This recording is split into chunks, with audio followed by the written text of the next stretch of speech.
So if you know me, then you know my last career was as a sports turf manager.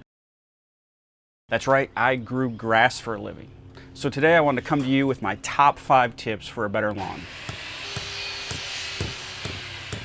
Number 1, make sure your mower blades are sharp.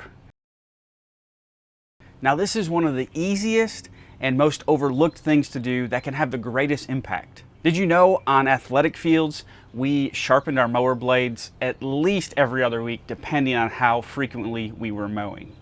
And the reason we did this is because you want a nice sharp edge on a rotary blade so it cuts the grass rather than tears it.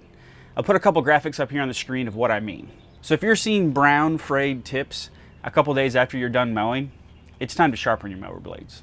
Number 2, identify whether you have cool season grass or warm season grass in your lawn.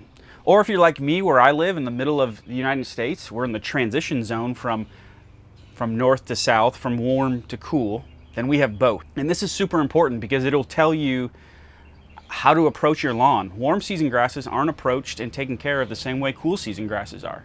So just like there are a lot of different types of trees that grow in different parts of the world, there's a lot of different types of grasses that grow in different parts of the world. Number 3, the 1/3 rule. Now this means that you should never remove more than 1/3 of the overall plant height in one mowing. So if you're mowing your lawn at 3 inches, then you need to mow your grass when it gets to 4 inches or before. So this is just a great rule to follow to keep from scalping your lawn. All right, number 4, your mowing height should be as tall as possible. And this is because of the relationship between your leaf height and your root depth. The higher your leaf height, the deeper your root system will be. The lower your leaf height, the shallower your roots will be. The deeper the roots you have, the more access to water and nutrients the plant has to uptake for consumption.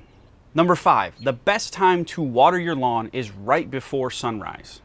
Now you want to schedule your irrigation or schedule your sprinkler to finish right before the sun rises. And this is for a couple reasons. Number 1, you avoid evaporation. So the water has time to soak into the grass, into the soil before the heat of the day. And second, probably more importantly, is it reduces the amount of time the grass is wet.